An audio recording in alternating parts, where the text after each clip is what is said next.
Good morning, and good morning to the listeners as well. Professor, what's your overall impression of the State of the Nation address last night?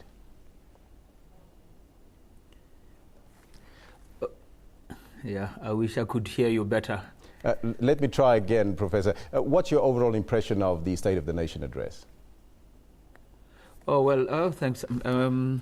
I think it's a mixed bag for me. On the whole, I'd say it's a good speech.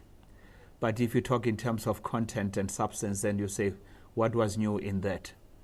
I would have been more happier had we seen him at least make a diagnosis of the current situation and try to speak to the question, why is it that we have got more service delivery violence and there is so much, and indeed so much, intense protest culminating in violence as if there was never 1994. And move on to say, having diagnosed the situation, these are the recommendations or proposals or possible solutions that we are going to embark upon.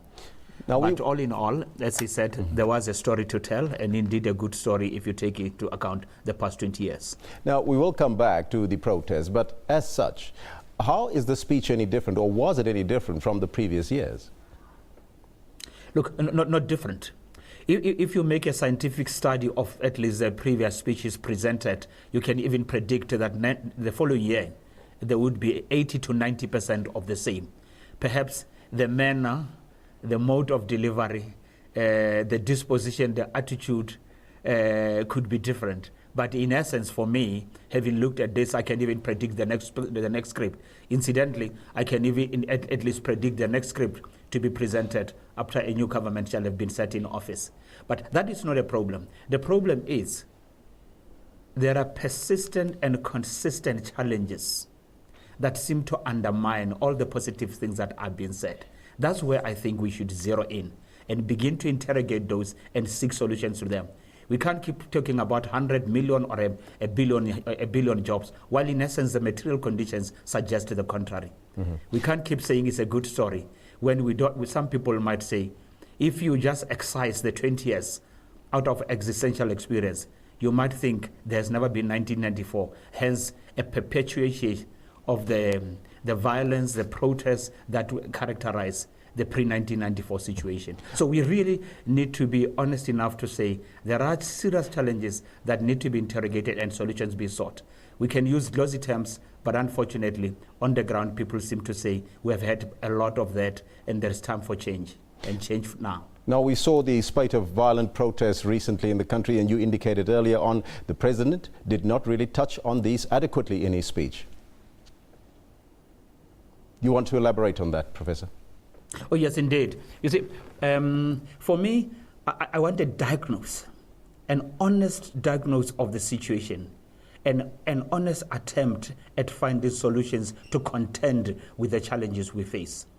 There is no doubt a lot has been achieved, but everything gets undermined by what you see literally every day on the box, as if there was never a 1994. And there is something that he mentioned, and I was very impressed, and I wish at least those working with him can look at it very closely. Namely, that there are public servants who undermine government, stalling processes and service delivery programs in order for them to benefit out of the dysfunctionality of the municipalities and the failure to deliver in certain aspects. That is a point that I thought, that's the type of diagnosis I'm speaking to. Why is it that people are so happy, are so unhappy, while at the same time we spend so much resources and we think we are making progress? And the Mututlung in Northwest experience is the one that comes to mind. That there seem to have been people who sabotaged the programs, and they were the people honestly charged with the responsibility to deliver services to the people, but in turn they sought to benefit themselves. Those examples and that statement that he made for me, it was extremely heartening, and I wish it could be they could zero in and begin to replicate it across the provinces in order to ensure that people don't undermine service delivery in order to benefit themselves, especially the public servants. Professor, why do you think we are witnessing such violence in the country and discontent with government? Is it maybe political or not? I think it's certainly political. And it's also informed by the existential conditions that the people experience on the ground. Look, there's no third force for me as far as that is concerned. And there's something that, when I looked at yesterday, the ostentatious display of wealth, the ostentatious display by members of the literati, the politicians that ought to be amongst us and with the people. That seems to say to me, the gap that exists and the alienation that people experience is going to be widened. For as long as the people look at them as the us and them, and you bring to mind Animal Farm into the picture, then you say, my people seem more concerned about how they are going to appear on the box in the evening than the interests of their people of the people on the ground. It is those things that, for me, create that sense of alienation and that intensify and multiply the service protest delivery, and at the same time, that seemed to say we cannot move until we pause and to arrest some of the things that people tend to think we, as the leadership, we are well disposed to suggest that there is us and them, and they are there as the means to an end rather than the end in themselves. It is not only communities that are unhappy. In the mining sector, lots of multiple strikes there. President Zuma also touched on the mining industry. Is government intervention yielding any progress in the current impasse, you think? I appreciate the honest attempt at resolving the challenges that are found in the mining sector. But you see, when you set a precedent that is wrong and the chickens come home to roost, then you may find little sympathy in some quarters, because this culture of violence, be it in the schools, the burning of the libraries, the dysfunctionality in the labor sector, the violence that go with the strikes, at one stage we condoned that. And now we want to make a transition, and we are finding it difficult to navigate and to negotiate this transition. But let's accept, we set the precedent at one stage, and that is the one that is now haunting us. But at the same time, two wrongs don't make a right. I think the labor union leaders certainly must heed the advice from the president that says, as you do what you do in the interest of the workers, ensure that in the process they don't lose jobs. If they have to lose jobs, as we have experienced in the recent past and in the distant past, then perhaps it is not worth it. There might have been a time for that, but certainly a lot has changed, and we have moved on as a people. And let's put to the interest of those that we lead in the forefront. Service first, service before self should be the motto. Now, the president also said it was crucial that business, labor and government join forces to double economic growth, which we need in this country to create further jobs. What are the chances of more people in this country getting jobs, or are the figures unattainable, which was mentioned in the previous speech, Professor, of about 5 million jobs? There are people best qualified to speak to this question, but I would be more reticent and be less generous with my words in this regard, with figures and words in this regard. Because the economic situations, both in South Africa and in the world, suggest that job creation is a challenge, and a big challenge. There are more people unemployed today.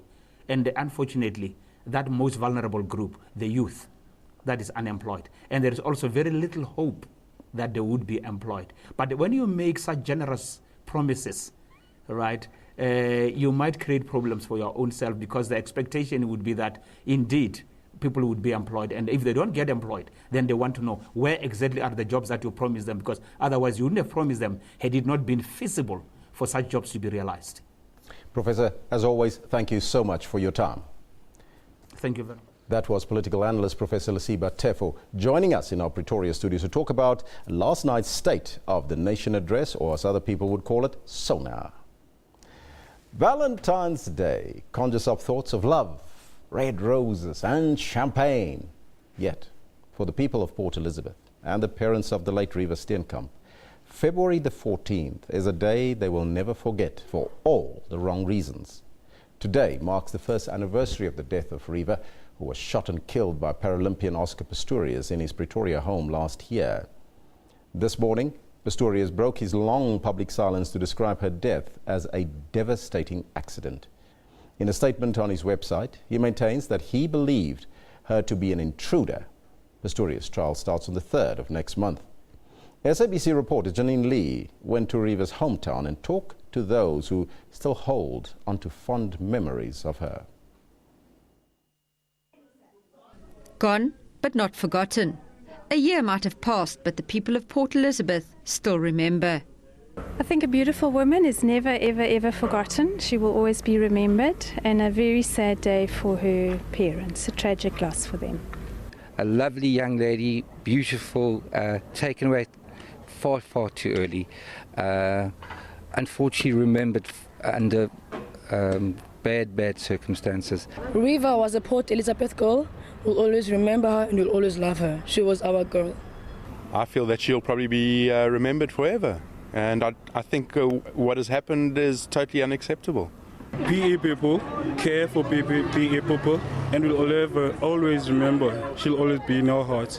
And I hope justice will be served. Although time flies, she will always be in our hearts. It's been a year, but we hope that justice will be served. Her parents continue to deny interviews to any South African media. Much has changed for them since the death of their daughter. This is